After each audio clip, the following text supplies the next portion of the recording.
विवर्धमानाय निर्धूतकलिलात्मने सालोकानां त्रिलोकानां यत्यादर्पणाय।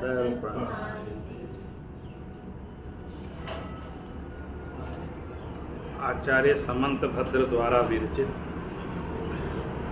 इस रत्नकर्ण सावकाचार नामक महान ग्रंथ की एक एक कारिका पर हम लोग क्रमशः विचार करते हैं। उसी क्रम में आज हम लोगों को 14वीं कारिका पढ़नी है, जिसमें सम्यक्त के 8 अंगों में से एक अंग अमूढ़ दृष्टि अंग पर चर्चा चलेगी। अमूढ़ दृष्टि अंग क्या कहलाता है, उसके पहले हम समझें मूढ़ता क्या कहलाती है। हमने इसके पहले त्रिमूढ़ता के बारे में पढ़ा था ना, देव मूढ़ता, शास्त्र मूढ़ता, गुरु मूढ़ता, है ना, ये सब पढ़ा था। लोक मूढ़ता। तो आप ये समझो कि ये जो मूढ़ता कहलाती है, ये गिर ना जाए, इसको बल्कि काट ही दो अभी। अमूढ़ दृष्टि अंग में हमको मूढ़ता का भी स्वरूप समझना, और हमने ये शुरू में पढ़ा था त्रिमूढ़ापोढ़ अष्टांग। उस त्रिमूढ़ता से रहित होना चाहिए। तो उसमें तो अलग अलग तरह की लोक मूढ़ता आदि का वर्णन आता है। लोक में कई चीज़ें प्रसिद्ध हो जाया करती, जिनका कोई तर्क भी नहीं होता है, कुछ सिर पैर नहीं होता, आधार नहीं होता, लेकिन एक भेड़ चाल होती है कि सब भीड़ देख करके लोग उसको प्रणाम करते हैं। और हमारे यहाँ हमारी कुल परंपरा में ऐसा चल रहा है, भले ही उसका कोई आधार ना हो तो भी लोग उसको, और एक वो लोक मूढ़ता को हम फैशन भी बोलते हैं कि इसलिए हो रहा है क्योंकि सब कर रहे हैं। कि क्यों कर रहे हो? इसलिए कर रहे हैं क्योंकि सब कर रहे हैं। अभी देखो फटे कपड़े पहनने का फैशन, तो क्यों फटा पहन रहे हो? क्योंकि ये ट्रेंड है। ट्रेंड माने लोक मूढ़ता का। अब ये गेट बंद कर दो, कोई वो बंदर अंदर आने वाला है, ये जाली बंद कर दो। अभी मुझे दिख गया वो। हाँ,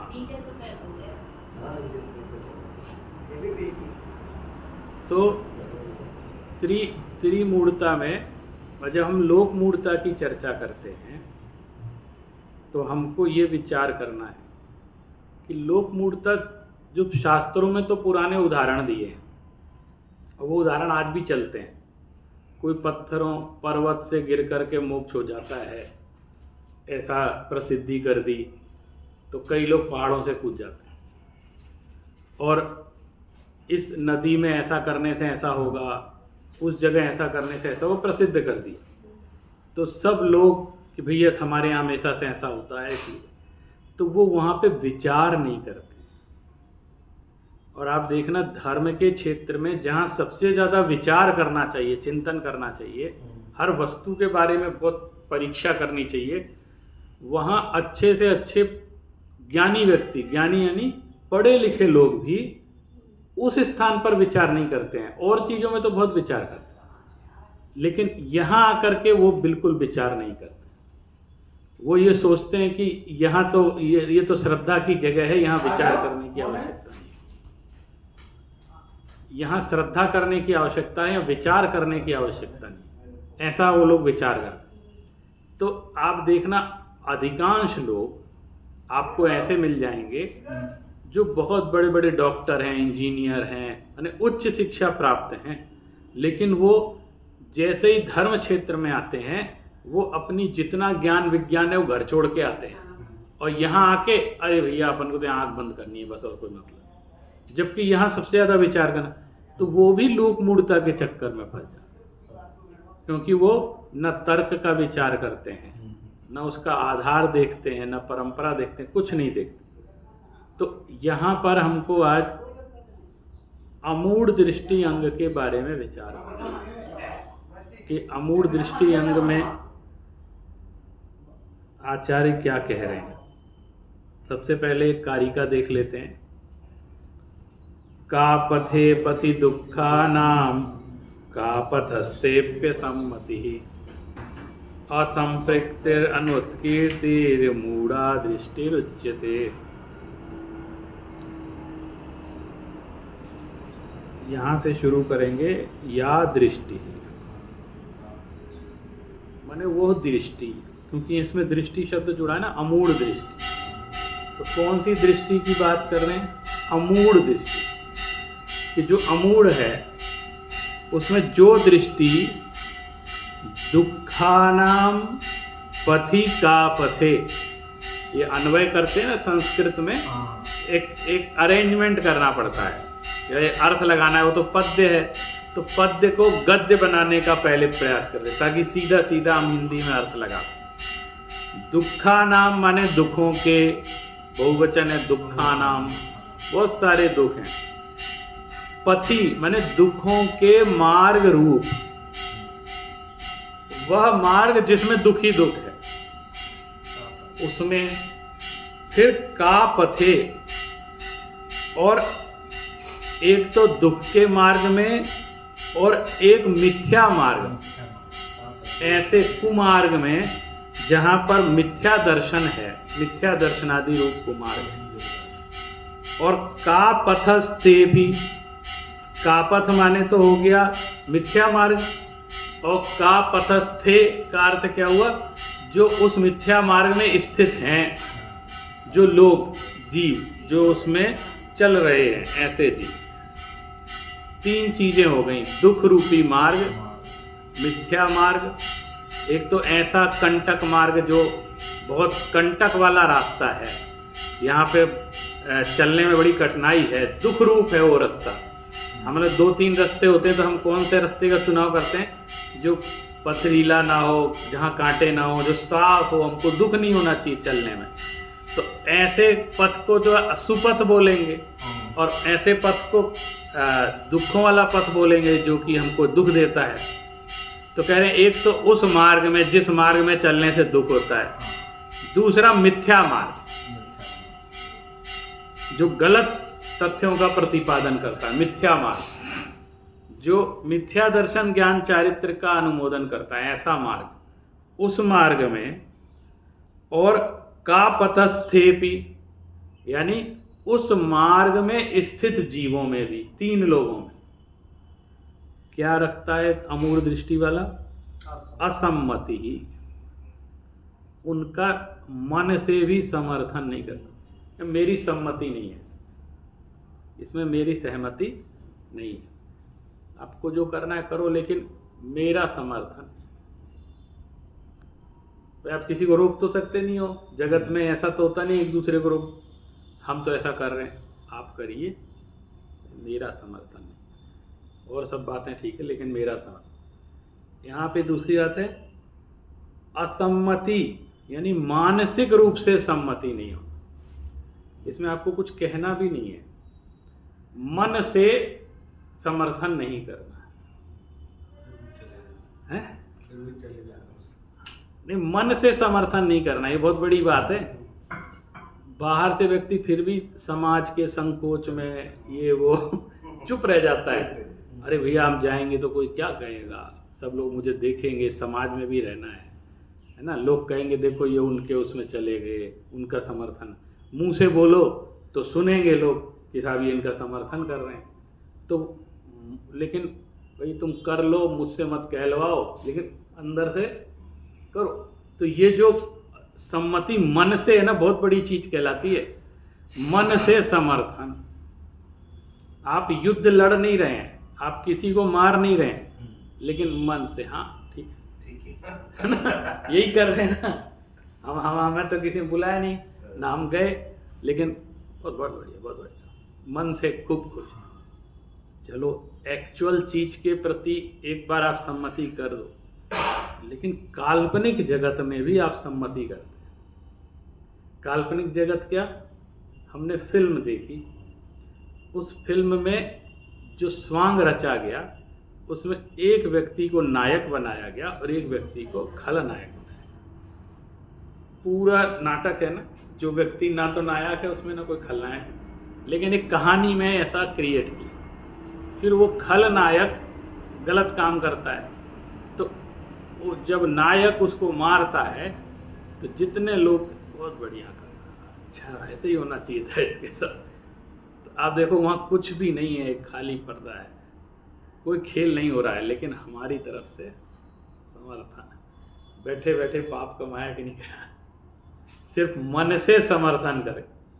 आप ये सोचो जैन धर्म कितनी गहराई में जाके बात करता है कि आप तटस्थ रह सकते हो तो देख लो, अगर तटस्थ रह सकते हो तो देख लो, अगर तटस्थ नहीं रह सकते, समभाव में नहीं रह सकते, तो आप फिर कहीं ना कहीं फिसलोगे, तटस्थ नहीं रहेंगे।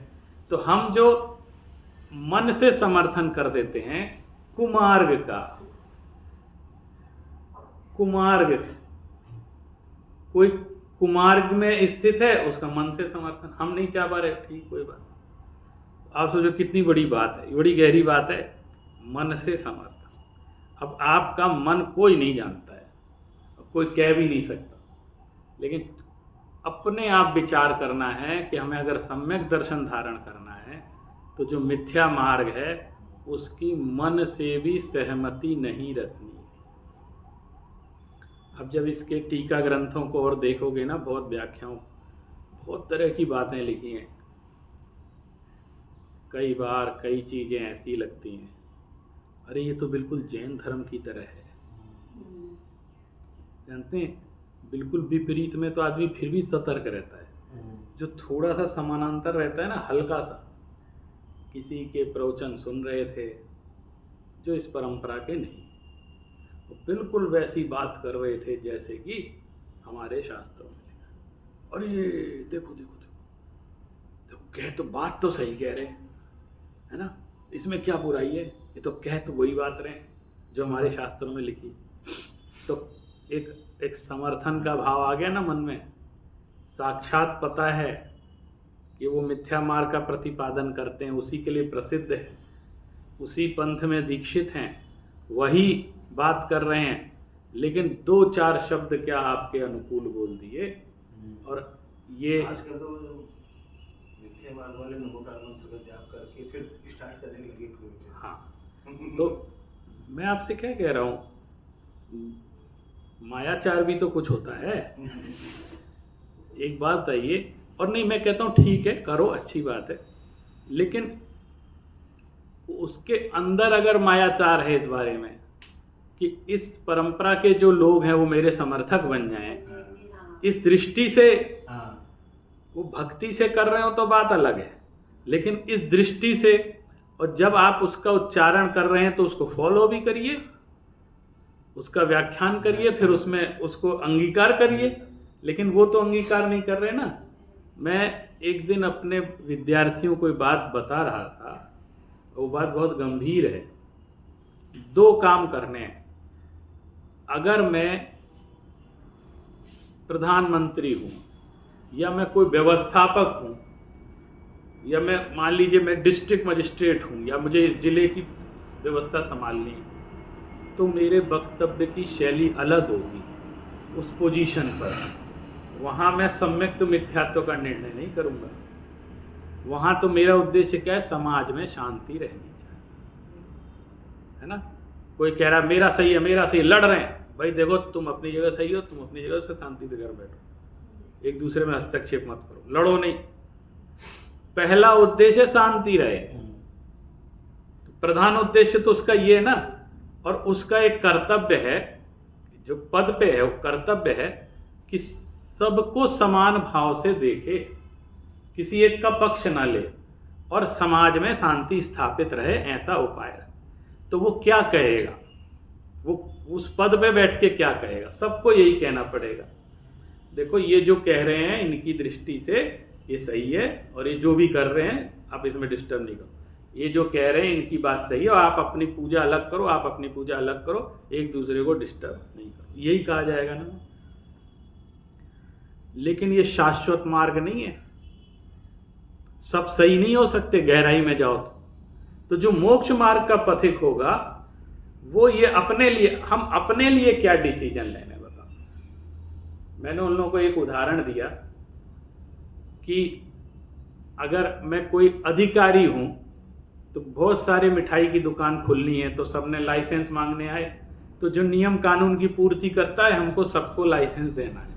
हम वहाँ ये नहीं कहेंगे इसको मत दो इसको दो, भाई उस सबको दे दो, जिसने रूल्स फॉलो किए उनको आप लाइसेंस दे दो, ये तो हमने कह दिया। लेकिन मुझे जब खुद मिठाई खरीदनी होगी तो मैं कहाँ जाऊँगा? सबके यहाँ तो नहीं खरीदने जाऊँगा, जबकि अपन साइन किए ना कि सब बराबर हैं, हम ही ने साइन किए हैं, और सबको लाइसेंस तो हम ही ने दिया है, और ये कहा है कि ये ठीक व्यक्ति है, इसकी सब नियम पूरे हैं, इसको लाइसेंस दे दो कि ये मिठाई बेच सकता है। लेकिन जब मुझे अपने घर के लिए मिठाई खरीदनी होगी तो वहाँ मैं ये नहीं कहूँगा सबकी लो भाई, सबके यहाँ से लो, तो वहाँ तो मैं ये कहूँगा भाई अंदर में जिसकी बहुत बढ़िया होती है चख लो, देख लो, और जिस पे भरोसा है, जिस पे दुनिया भरोसा, वो सही का जांच तो हम अपने लिए तब करेंगे ना, तहाँ वहाँ डिसीजन तो नहीं लेंगे कि सब हम तो सबको समान दृष्टि, सबके यहाँ से 1-1 किलो खरीद, ऐसा तो नहीं करेंगे। और वहाँ भी ना हम विज्ञापन के चक्कर में आते हैं, ना हम फेमस के चक्कर में आते हैं, हम ये देखते हैं किसके यहाँ का स्वाद बढ़िया है, माल किसके यहाँ का अच्छा है, अपने लिए सिलेक्ट कर रहे हैं ना, तो चख के, टेस्ट करके, उसकी जांच परख करके लेते हैं। वहाँ हम सार्वजनिक निर्णय नहीं करते। होता ये है कि ये जो सार्वजनिक व्याख्यान होते हैं या सार्वजनिक बातें होती हैं, उनको हम इंडिविजुअल अर्थ में लेने लग जाते हैं, इसलिए हम कापथ का समर्थन करते हैं। अरे सबको सबको सबको, एक जगह बहुत बढ़िया बात हो रही है, मैंने टीका में ये लिखा है, पूरा जगत भी प्रशंसा कर रहा हो, पूरा जगत उसका फॉलोअर हो गया हो, लेकिन आपके अंदर अमूढ़ता रहनी चाहिए, मूढ़ता नहीं रहनी चाहिए। मूढ़ता नहीं रहना, आपके अंदर ज्ञान रहना चाहिए, मूर्खता नहीं रहनी चाहिए। आपको ये पता होना चाहिए कि ये नियम है, हमने शास्त्र में ऐसा पढ़ा है, ऐसा 3 काल में हो नहीं सकता, चाहे पूरी दुनिया उधर हो, आपको यहां अकेले रहना पड़े, और इस तरफ चाहे पूरा जगत, इतना दृढ़ श्रद्धा उसको।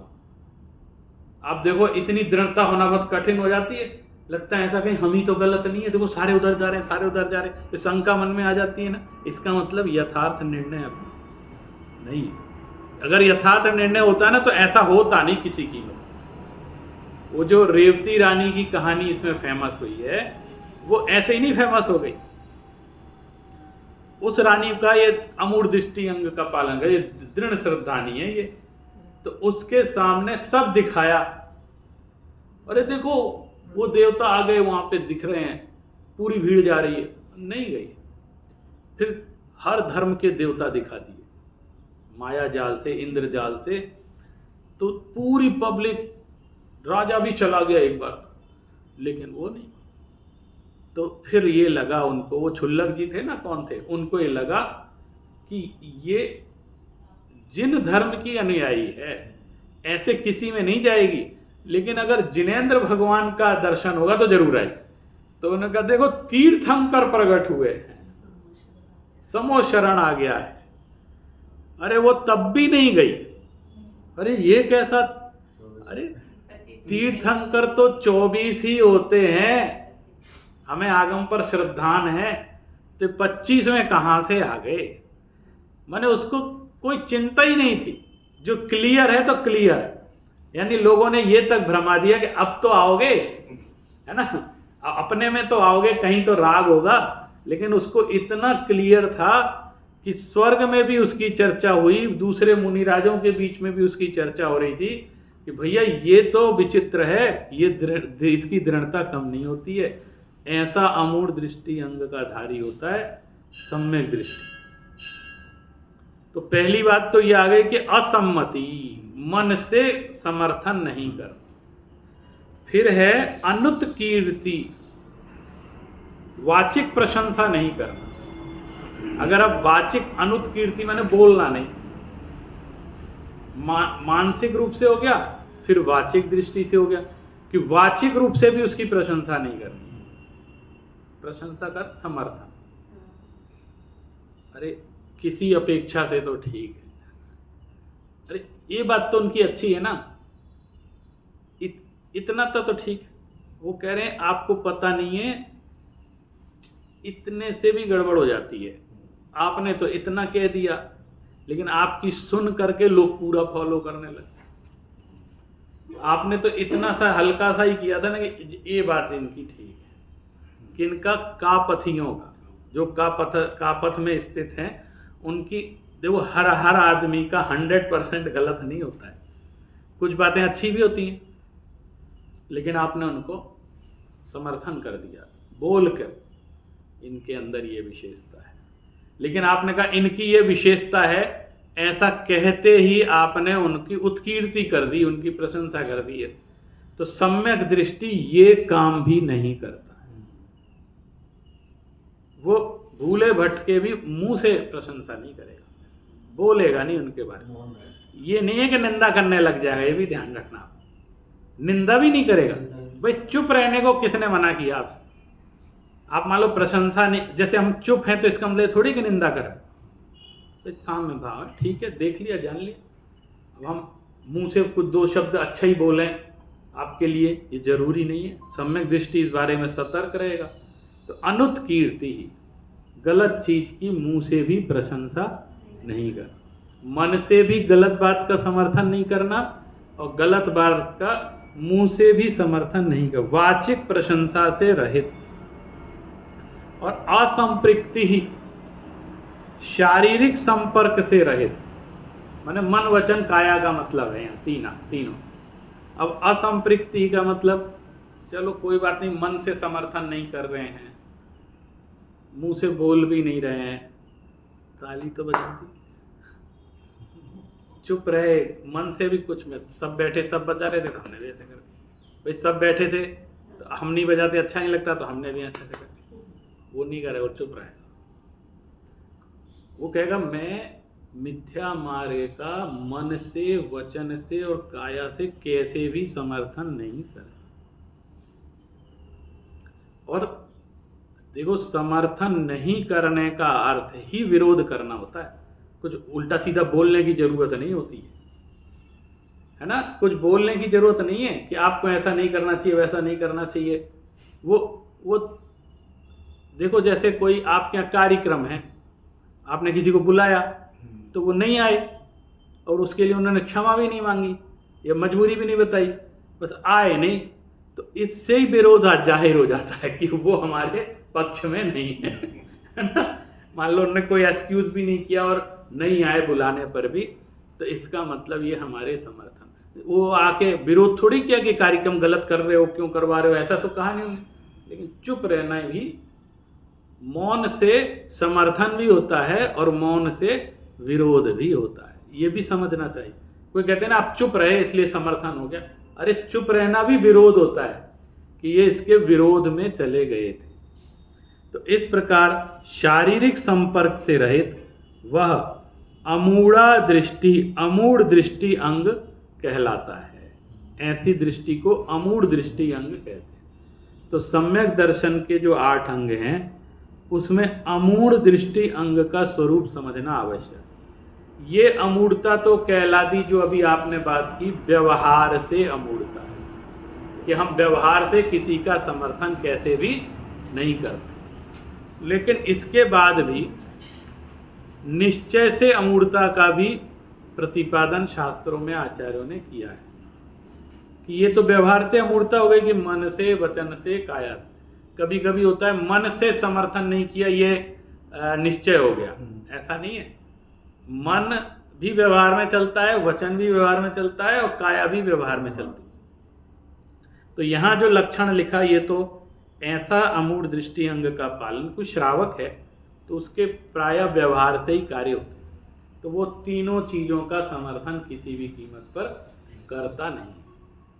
अब निश्चय की बात आती है, तो समय सार आदि ग्रंथों में बहुत सुंदर विवेचन अमूढ़ दृष्टि अंग का। अमूढ़ दृष्टि अंग का धारी सम्यक दृष्टि कर्मोदय से उत्पन्न जो भी विकारी भाव होते हैं, राग द्वेष आदि के कारण या कर्मोदय के कारण, उनको भी अपना नहीं समझता है, कि ये मूढ़ता नहीं रखता है कि ये मेरे भाव है। वो कहता है कर्म के उदय से हो रहे हैं, मैं इन भावों से भी पृथक रहता हूँ, ऐसा उसके मन में विचार आता है। तो इस प्रकार आज इन्होंने अमूढ़ दृष्टि अंग के बारे में, और सिर्फ सम्यक दर्शन के 8 अंग के रूप में ही नहीं, हमारे आम जीवन में भी इस अमूढ़ दृष्टि अंग की बहुत आवश्यकता है। क्योंकि हम छोटी छोटी बातों में गलत श्रद्धान में पड़ जाते हैं। और आज जो मिक्स कल्चर है ना, ये मिक्स कल्चर भी बहुत बड़ा भ्रम पैदा करता है। आपको दूसरों से उतना खतरा नहीं जितना अपनों से है, जो आप जैसे लगते हैं। इसमें हर जगह ना आभास की एक समयाभास शब्द है कि समयाभास है। तो समयाभास का क्या अर्थ होता है कि वह मत जो अपना नहीं है लेकिन अपने जैसा लगता है, ऐसे उसमें समर्थन में पड़ जाना कि हमारे, अरे ये तो बिल्कुल हमारे जैसा है। जैसे क्या ना, वो भी तो नमोकार मंत्री पढ़ते हैं, वो भी तो वही कर रहे हैं, वो भी तो शाकाहारी हैं। हाँ वो भी तो शाकाहारी हैं। तो ऐसा करके हम पूरा समर्पण उस दिशा में अज्ञानता के कारण कर देते हैं कि क्योंकि हमको पता नहीं है पूरी बात, इसलिए हम उस समर्थन में कर देते हैं। तो अमूढ़ दृष्टि अंग में हमको बहुत सतर्क रहने की आवश्यकता है कि ये अंग पूर्ण रूप से, तो जब सम्यक दर्शन होगा तो पूर्ण अंग का पालन होगा, पूर्ण अंग उसके होते हैं। लेकिन इसका अभ्यास हमें अभी से प्रारंभ करना है, क्योंकि सम्यक दर्शन ही हमारा लक्ष्य है। और सम्यक दर्शन की प्राप्ति के लिए अमूढ़ दृष्टि अंग के पालन की बहुत आवश्यकता है। अब देखिए पंडित जी इसको किस तरह बताते हैं। ये नरक तिर्यंच कुमानुषादि गतनी का घोर दुखनी का मार्ग, ऐसा जो मिथ्या मार्ग और कुमार्गी, जो मिथ्या मार्ग में तिष्ठने वाले, जो मिथ्या मार्ग में स्थित हैं, पुरुषनी विषय जाके मन करी प्रशंसा नहीं, जिनकी मन से भी प्रशंसा नहीं करना, वचन करी स्तवन नहीं, वचनों से उनकी स्तुति नहीं करना है, और काय करी प्रशंसा जो अंगुलिनी के नखादिकनी का मिलाप नहीं, ताली बजाना कहलाता है ना, ऐसे ऐसे भी करते हैं कई लोग, ऐसे ऐसे भी करते हैं, मिलाप नहीं, सराहना नहीं, तो अमूढ़ दृष्टि अंग है। माने इसके लिए भी विचार करें, कोई चीज कैसे भी कर रहा हो। एक बहुत अच्छी कहानी आती है, एक गांव था, उसमें बहुत सारे लोग रहते थे, जानवर भी रहते सब। तो एक वहाँ गधा था, वो बहुत परेशान था, उसका मालिक बहुत परेशान करता था उसको, बहुत वजन ढोता था, बहुत सारे काम करता था। तो वो लोग परेशान इतना था कि उसको समझ में नहीं आता था मैं क्या करूं। अब उसको इससे छुटकारा चाहिए था, लेकिन उसको ना कोई रास्ता समझ में आता था, कहाँ भाग जाएं, क्या करें। एक दिन वो इतना पीड़ित हुआ कि उसने कहा कि मैं तो बगावत कर रहा हूँ, मैं तो भाग रहा हूँ। तो उसको जो जगह मिली वहाँ से वो भागा, जो जगह मिली वहाँ से भागा। तो जैसे जैसे जंगल में जहाँ जहाँ रास्ता मिलता चला गया, उसको ये था कि मुझे तो कहीं ना कहीं जाना है, रास्ता उसको भी नहीं मालूम था, लेकिन उन्होंने निकल के पार हो गया। अब वहाँ उस गांव में कुछ कुत्ते भी थे, वो भी उस गांव से छुटकारा चाहते, तो उनको लगा वो गधा तो निकल गया, तो अपन ऐसा करो, गधा जैसे भागा ना वैसे ही अपन भागे। तो उन्होंने क्या किया, उस सूंघने में उनकी महारत होती है, तो उसके साथ तो गए नहीं, लेकिन उन्होंने सूंघ के पता लगा लिया कि गधा किस रास्ते से भागा है। तो उस रास्ते पर वो सूंघ के वो सारे कुत्ते भी उस गांव से भाग गए।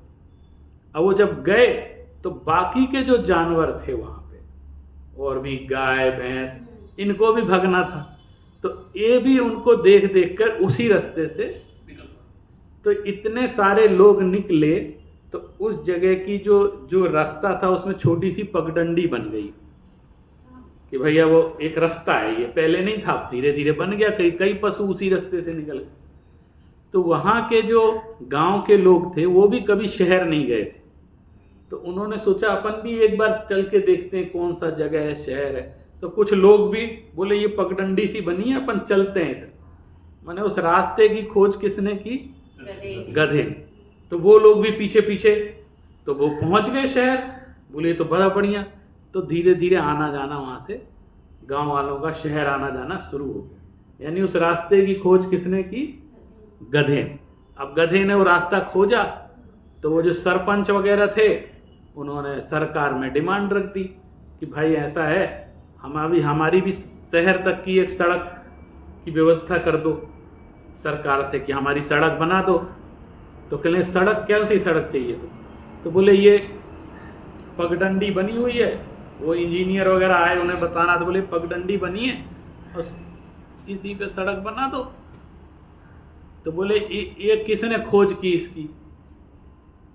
तो उन्होंने कहा साहब हमारे यहाँ एक गधे ने इस रास्ते की खोज की, और हम लोग इसी से आते जाते हैं, हम लोग भी पैदल जाते हैं तो शहर पहुंच जाते हैं। अब बच्चे भी इसी से स्कूल जाने लगे शहर पढ़ने के लिए, तो ये रास्ता हमारे यहाँ 10-20 साल से चल रहा है। अब पक्की रोड बन जाए तो हम लोग गाड़ी घोड़े से भी इस पर आना जाना शुरू कर दें। तो इस रास्ते की खोज एक गधे ने की, ये उसका रास्ते की खोज करने का श्रेय।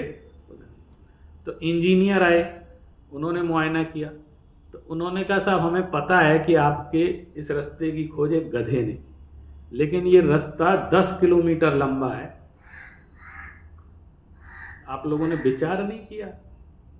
हम लोग इंजीनियर हैं, हमने अब पूरा नक्शा देख के पता लगा लिया कि आधे में आप शहर पहुंच सकते हो, इसलिए हमने दूसरी दिशा से सड़क बनाने का फैसला किया। और आप सारे निर्णय कर रहे हो कि इसी रास्ते से हो। इसका क्या अर्थ हुआ? एक ने गधे ने रास्ता बनाया कैसे न कैसे कर, वो भी शहर तक पहुंचा, लेकिन फिर किसी ने विचार नहीं किया कि कोई और रास्ता भी हो सकता। ये विचार किसी ने नहीं किया। इसलिए हमेशा अपनी बुद्धि लगाना चाहिए रास्ता खोजने। उसने तो बगावत करके जो समझ में आया सो निकल गया, तो धीरे धीरे उसके फॉलोअर्स बढ़ते गए उसी रास्ते के, तो एक रास्ता क्रिएट हो गया। और वो रास्ता क्रिएट हो गया तो वो ही सबसे अच्छा मार्ग लगने लगा लोगों को, और मनुष्य भी चलने लग गए, आना जाना शुरू कर दिया।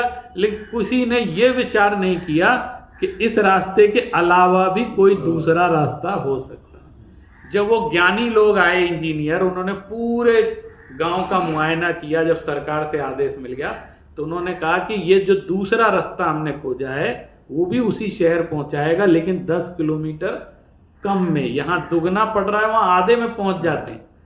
तो इससे क्या पता चलता है? हम जो दूसरा कर रहा है वैसा करना है, अपनी बुद्धि नहीं लगाना है। अगर अपनी बुद्धि लगाएंगे तब जाकर के हमको सही हो सकता है, उससे भी अच्छा रास्ता हमको मिल जाए।